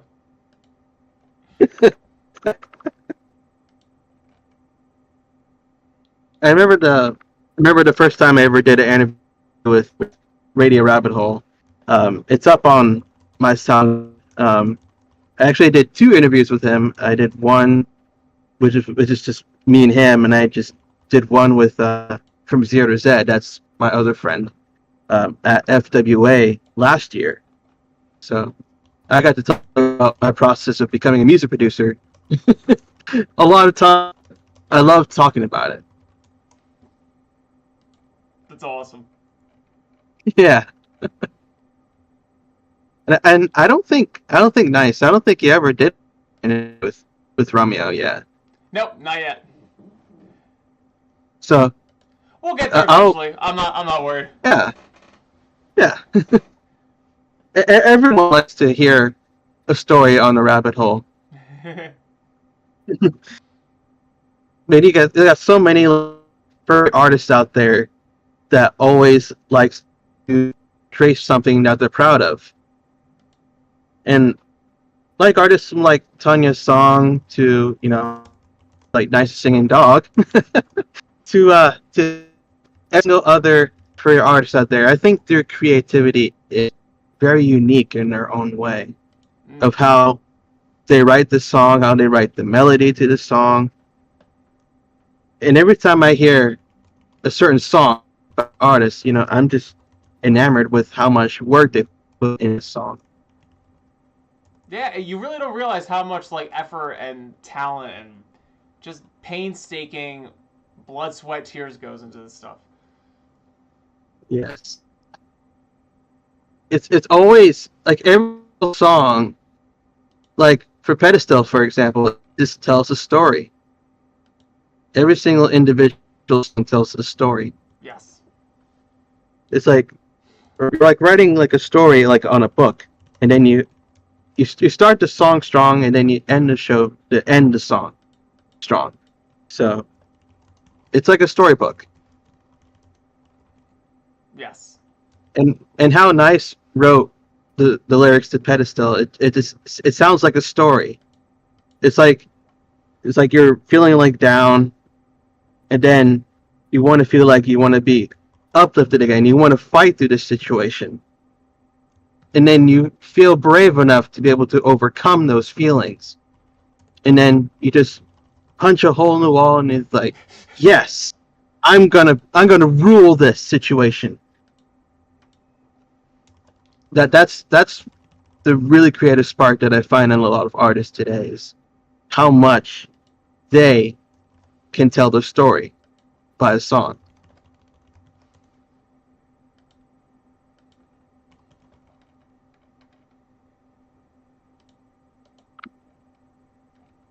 Who's the kid in the first track of the Unleashed album? I don't know if he's talking about you, Nice, Yeah, or I do. Yeah. That is a child actor that I paid to perform on my Unleashed album. That is all I'm gonna say. The mystery for me, I like will continue. yeah.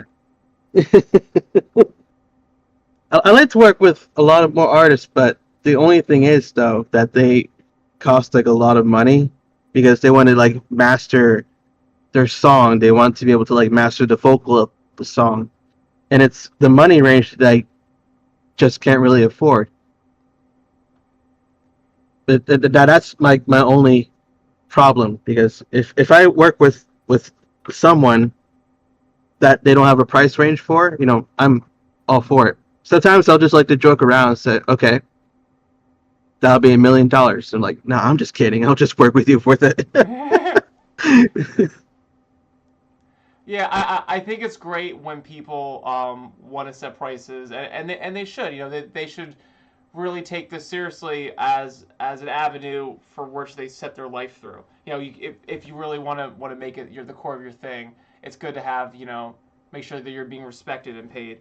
I at this point in my life don't agree with that for myself. I have a job that gets me by pretty much, except for the crazy amount of hours. And with that, I use that to make sure that I can perform and work with as many people as I can. I think that's more important and valuable than trying to make sure I meet target sales.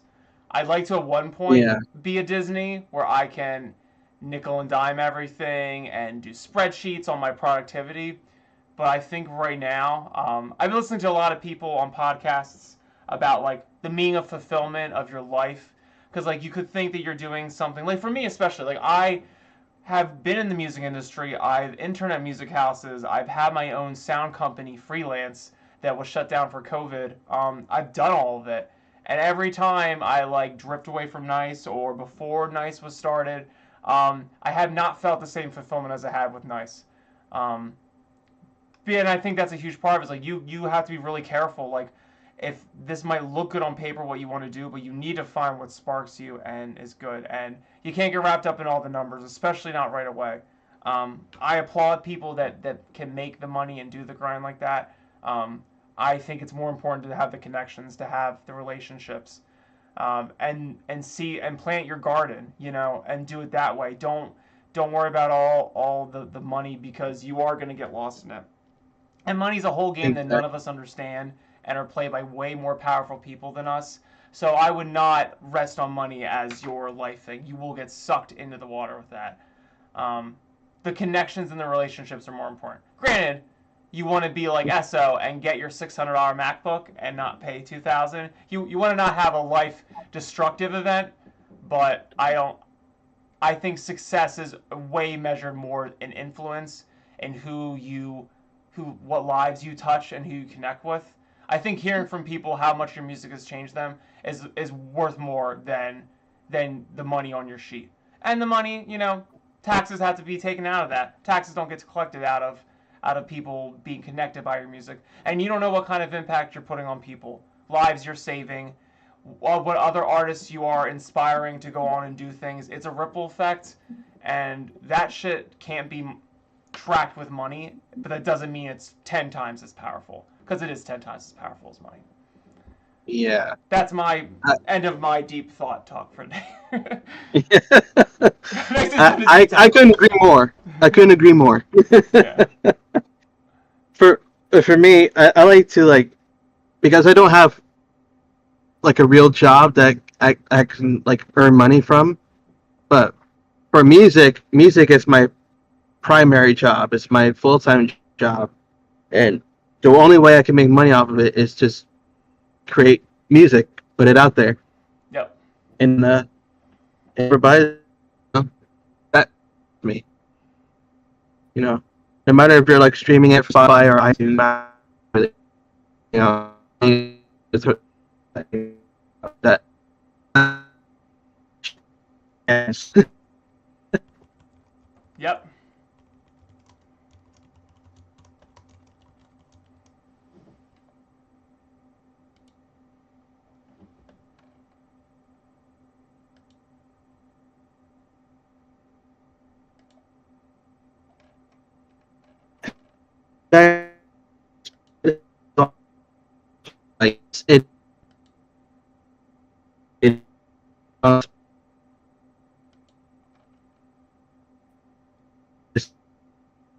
Job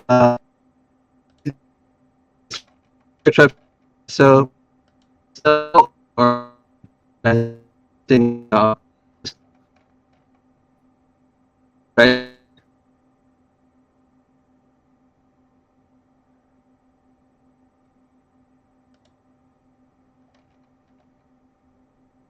And on Bandcamps, there's usually subscriptions that you can be a part of, and it can help an artist pretty much. But for me, so I don't have any subscribers because I'm dealing with an issue with a bank at the moment. But yeah, I'm working my way around it. Whoever buys an album, whoever buys, I'm always working around it. And a nice, awesome thing you can do for artists on Bandcamp too is it every Friday or once Friday every month? They have Bandcamp Friday where they don't take out Bandcamp fees. So if you ever want to support an artist on Bandcamp, do wait for them to let you know that it's Bandcamp Friday. That's the day that the company doesn't take out any fees. All the proceeds you do go right to the artist. Bandcamp Fridays are awesome, and they're an awesome way to really contribute to people. Not that we don't want to support Bandcamp and all their amazing ability to connect us all, but Bandcamp Friday is awesome. Yeah. on my Bandcamp, you can find me doing covers. You can find me doing remixes that I post out on. I can't distribute on any other site, but on Bandcamp, you can pretty much find me do every single cover, every single remix, and also I post originals on my Bandcamp too. Sweet.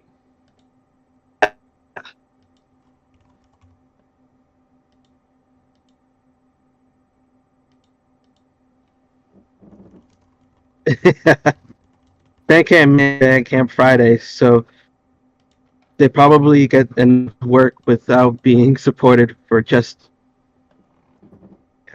just a little, yeah. The only thing sucks about PayPal now is that always take a fee out of you. No matter paying that amount to that person, it always takes a fee out of you, like $1 fee out of you. Yeah, that's how they Does get you. that? Yeah. Me, I sometimes like to use Venmo.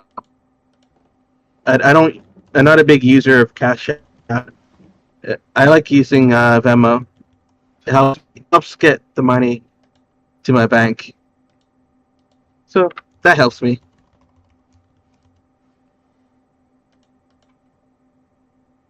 It can be very rough. Yeah, I can.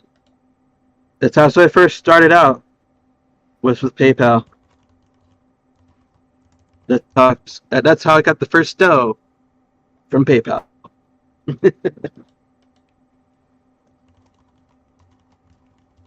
Yeah, it has. It has been on since they said they will fix it. And they never fixed it. They never did. And it sucks.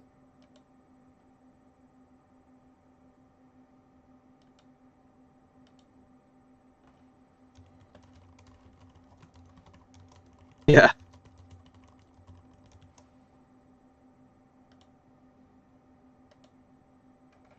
Yeah, that happens to me too.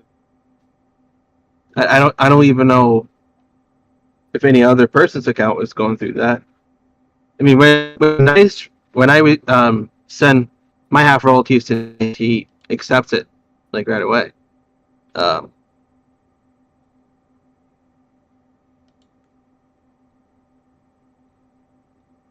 but right now, I think I'm getting like cents worth off the song when NIIC distributed it. I didn't have my district at the time because I was dealing with a whole bunch of payment issues. But I have my district kit back, and I'm Good. releasing. Excellent. Yeah, I'm releasing more of my music on there. I've already got 2 singles that I put out called "Rain," and my newest song that I'm putting out is called "Eclipse," named after the solar eclipse. Rain is a song that it's a pretty chill song that I created because it was a rainy day here in Florida. That song kind of reminds me of what the rain looks like in my view, because that window that's right in front of me, and watching the rain, because okay, like how am I gonna write this song? Because I want it to be kind of chill and not really like energetic. So I came up with rain, came up with the melody and everything for it.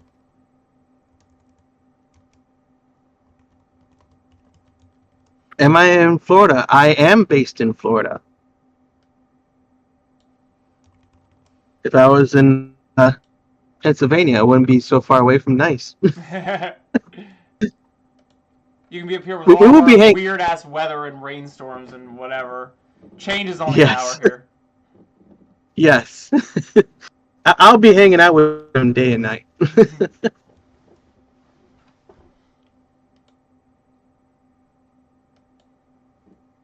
Shine State Tiger. Took the words right out of my mouth. I am a Sunshine Sticker. I wish that was my name, but Esso just kind of sticks with me.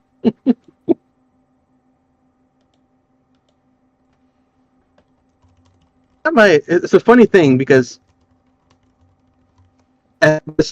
my name is Esso. Esso the Tiger is my persona, and Steven Esso is my stage name. And I think that I got Esso from a gas station no longer exists, but it exists in many different parts of country now. And Esso is the name of a gas station. And so I was trying to figure out my stage name, and I wanted Esso to be my name of my stage name. And so when I came ESSO, I just stuck with it. And my mom says that her dad actually owned an Esso gas station. It isn't there as of right now. But yeah, if my mom likes the name, and then I'll stick with it. Named it after the gas station.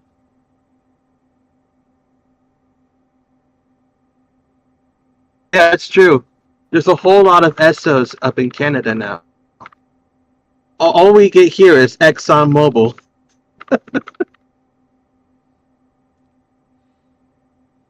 It's still ran by the same exact company that is actually running Esso, but in the United States, we'd only got ExxonMobil.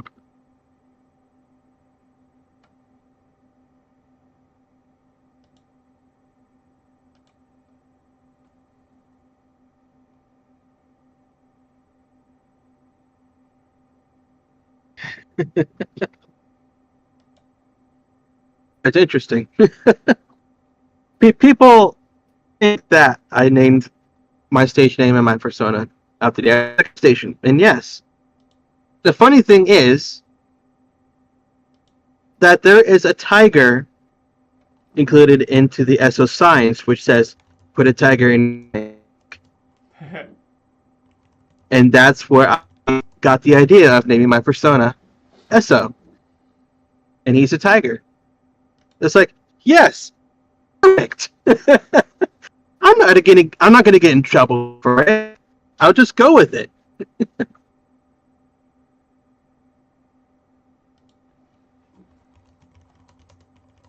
Because it's always a struggle for me trying to come up with like a whole bunch of names for things, like for like songs, or for when I first made Esso, I always keep having like people trying to name him. So he's Esso, like the gas station. It's like, hey, if it works, it works. There's no right or wrong.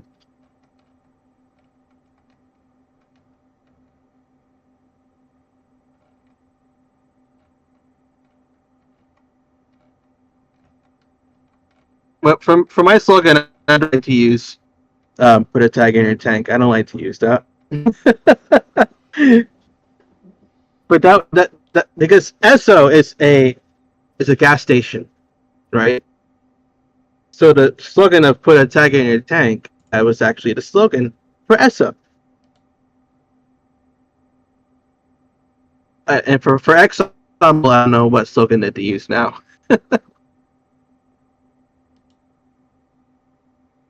So you can go in, or grab some snacks, fuel up it, and go. It's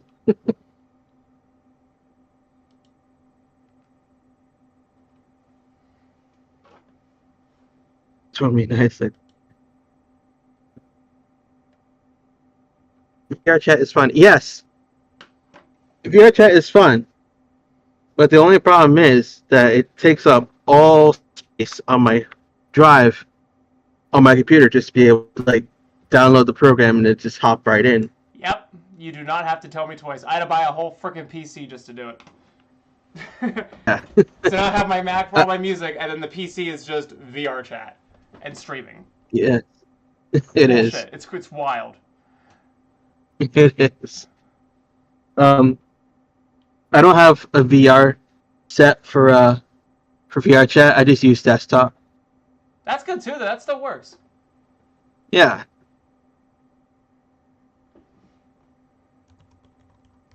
I know Radio Rabbit Hole has chat.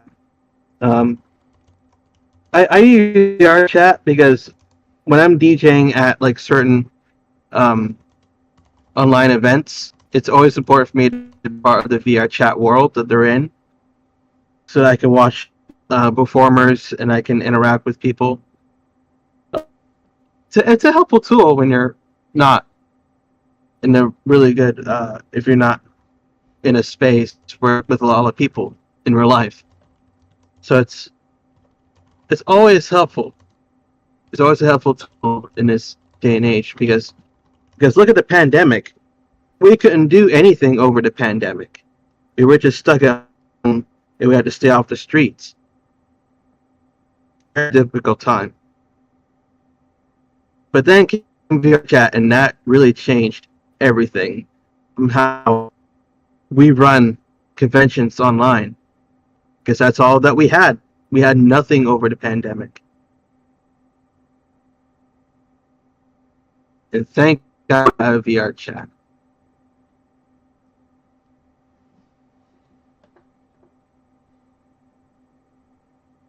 A Chromebook. I've heard of a Chromebook before. I was so close to trying to like see if I can try to get a Chromebook, but it's kind of like an Apple ordeal, like Google type of thing. But it's Google, but it just almost acts like it's Apple almost. I could be wrong, but that's just when I think about things. I like using computers that are Windows and sometimes like Mac OS. People ask me like, why do I want a MacBook instead of just a normal Windows laptop? Well, there's many other fun things that I can do with Mac OS. Absolutely. Like, yes. Yeah. Easily. Yes. I can experience a whole different avenue with Mac OS. And it helps me a lot. It helps me learn certain programs and helps me use certain programs that I cannot get on Windows. That's why I got a MacBook. That's why I can't really like show it, but it's in my hand. You can't see it on camera, but it's in my hand. It's super light. I can actually hold it with one hand.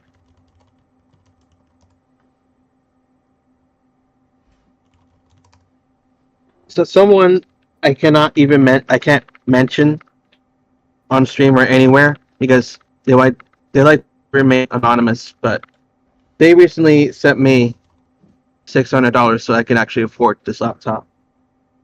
I couldn't be more happy that they did that.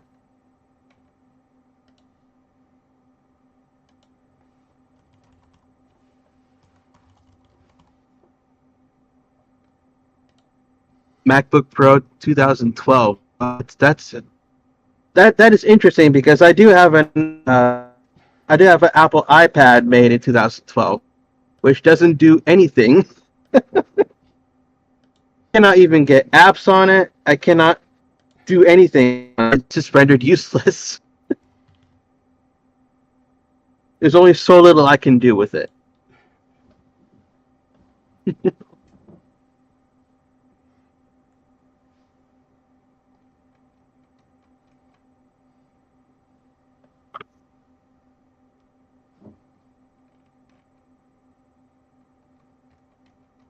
The battery performance on this MacBook is unreal. It's even a lot more better than my HP laptop because if I take it off and go to full battery power mode, it just dies out quickly. And I hate that. Like, who would want to own a laptop that runs down the battery so fast? I don't. Because if I'm stuck in an airport, if I'm stuck like on a plane and I want to produce, I want to be able to have a really good battery life to be able to do what I want to do. Because what if there's no outlets available?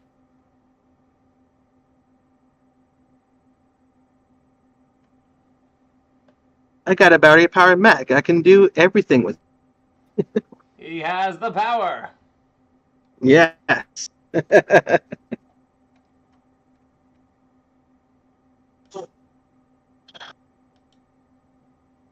Sister had a laptop like that. If she unplugged it, It died in 2 minutes from a full battery. She killed the battery by keeping it plugged in all the time. I don't know how many times I ran into that issue. I have like years of experience with computers, and I can't fathom that enough. How much power that it really sucks the battery out. Because it's always a struggle when you want to do something like on the go. You don't have any place to plug your laptop in. It's stressful, but that's when batteries on a laptop can be. Sometimes it can be your friend. Sometimes it can be your friend.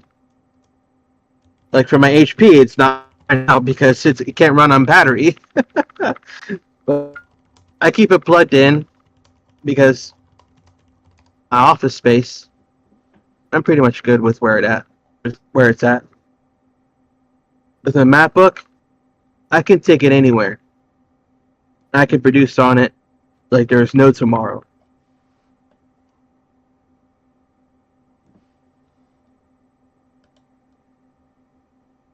But but the one thing you have to be careful of when you run a MacBook Pro, sometimes the MacBook Pro can get really, really hot if it was running all the time. But I finally cracked the code and I finally got a program for it. And it makes the fans run a lot more faster, and it helps make my laptop feel a lot more cooler to the touch. Yeah, when our big joke for school was by the time we all graduated, it was 4 years, and we were making a joke that they set a timer, like a explosive timer in there, because when we all graduated, our little battery packs in the MacBooks would all explode. Just because we kept them all in the charger habitually, like everyone did the same thing and just left them in the charger. But like by the time we all graduate, every senior like their MacBook was like fucking like exploded out. Like, oh my gosh! Now we're just dumb, all habitually dumb together. That's so funny.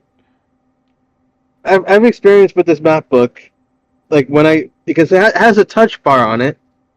So when I go up to use that touch bar, above it just feels so extremely hot, and it feels like 1,000 degrees. I couldn't even touch the top of it. So when I got the program to run the fans a lot more faster, it just feels more cooler to the touch. I can touch it now. I can touch it. I can finally get work done on it without having to complain about the heat.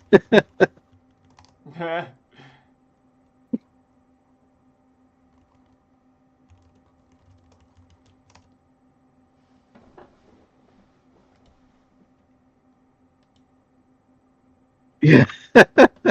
Introducing the Apple Bomb. Wonder how that'll work.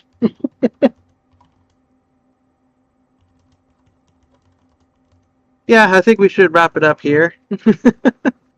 But before me and Nice wraps it up, we're gonna play Pedestal one more time, and yes. hopefully, my God, if my CPU goes insane over this whole entire song, I'm gonna lose my mind. Worth it. Because my CPU, my CPU always fights with me every time I produce. Oh my God. So yeah, if you guys want to hear Pedestal one more time, this is the chance to see it in action. And you can go stream it everywhere: Amazon, iTunes, Spotify, Bandcamp. It's available everywhere. And I'm pretty sure Nice can post out the link to the shirts, by the way, if you're interested in getting a Pedestal shirt. Yeah. It'll help us a lot. Let me do that right now. Easy peasy. Sweet. So again, it's just the whole entire project. FL Studio, Pedestal, me and Nice, the singing dog. We worked like so hard, so many hours, so many blood, sweat, and tears on this project. And we finally made it happen. So hopefully, with the prayer that my CPU does not go over rage on me, we can get through this all in one piece. Let's go.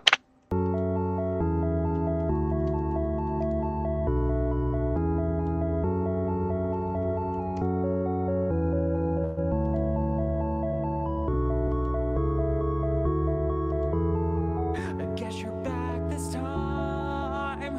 What do I say? What you want me to say? I hear your alibi that's soaked in lies. You weren't on my mind, but now I'm here saying that I want you to stay. I can't even recognize my love soaked lies. I bet that you love this old on my mind. My clock winding back to when you were mine. Your eternal last fantasy. Let me play it out with you and leave. There it goes. Now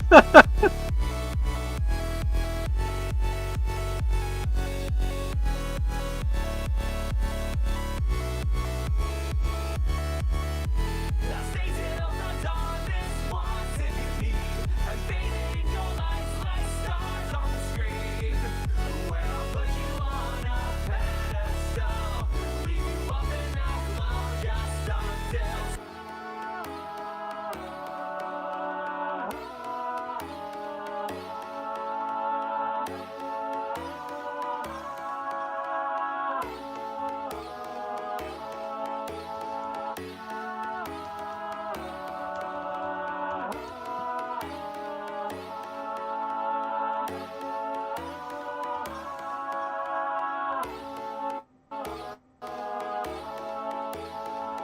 And I'm behind your bars.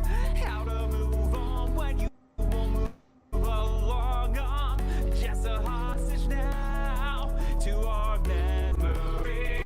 And I erase the time. Lock every door, down every floor. Grab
way up high where our dreams they've left us.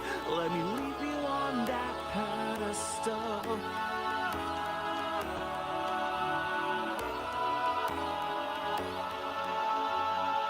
Way up high where our dreams they've left us. Let me leave on that pedestal. There you have it. Woo! Whole entire song in action. For those of you that want to hear it again, that was your chance of seeing it. And I'm pretty sure it'll be recorded as well. The whole entire stream will be recorded. You can actually walk through. If you missed out on it, you can actually go through the video, watch step by step on how me and Nice created it. It was such a blast doing it. Yeah, thanks, guys. We appreciate y'all hanging out. This is so much fun. Thank you so very much for being here, and thank you, Nice, for having me here and doing this cool segment on how we made our song Pedestal. We hope that you enjoyed it, and go stream it, go buy it, or we'll find you. Just kidding. Bye. See ya.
Alright, y'all. I'm gonna go take off, go relax in bed.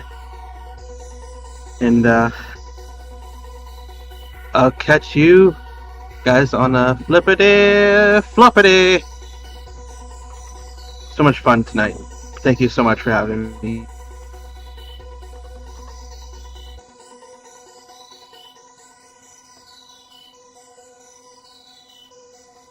See y'all later.